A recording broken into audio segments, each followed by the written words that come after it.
A quiet but powerful new law has just reshaped the internet in the UK, and most people have no idea it's already in effect. We're talking about the Online Safety Act, which officially passed through Parliament in 2023 under the Conservative government, but it's only now, in 2025, that one of its most controversial features, age verification for adult content, has come into force. At the heart of this is Part 5 of the Act, regulated pornographic content. This refers to content that's produced solely or principally for the purposes of sexual arousal. In short, porn sites, adult platforms, and NSFW material. If you're a user in the UK and want access to this kind of content, you now have to prove your age, either through age verification or age estimation. And both systems, by law, must be highly effective at determining whether a user is a child or not. Now, it's important to understand what is and isn't included. The rules don't apply to content that's only text or accompanied by things like emojis, GIFs, or non-explicit symbols. And crucially, they only apply to websites or services with UK ties. That is, they either have a significant number of UK users or they're clearly targeting the UK market. But significant number is not clearly defined, meaning in practice, most adult platforms still fall under these rules. So, if this law passed in 2023, why is it only kicking in now? That's because of Section 82, which required the UK's communications regulator, Ofcom, to first publish official guidance for these sites. That guidance was only released in April 2025. Then came the countdown.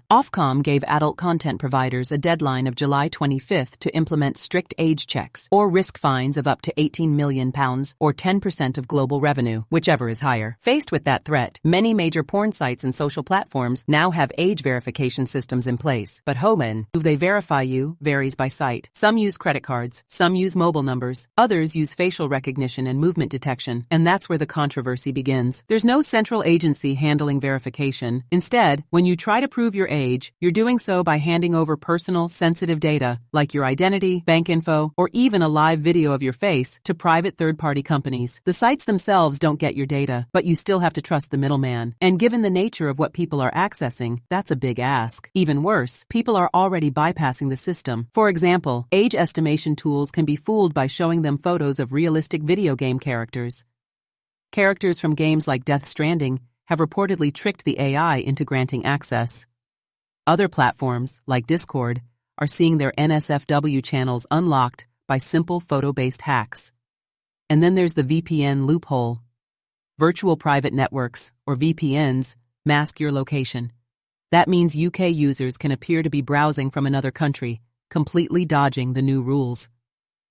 Since the age checks went live, VPN app downloads have skyrocketed. One company reported an 1,800% spike in UK users within days. Ofcom has warned websites not to promote VPNs as a way to get around the law, but that hasn't stopped the public. There was even talk of the government possibly banning VPNs entirely, though the Technology Secretary, Peter Kyle, has since denied that this is being considered. But the biggest concern of all, overblocking. Some platforms are so afraid of breaking the law that they've begun blocking entire categories of content, even ones not explicitly pornographic. On Reddit, for example, certain political subreddits, including ones discussing Israel and Gaza, have been locked behind age verification gates just because they're marked NSFW. This isn't about explicit content. It's about censorship by algorithm, and it's already happening. So what's the point of all this?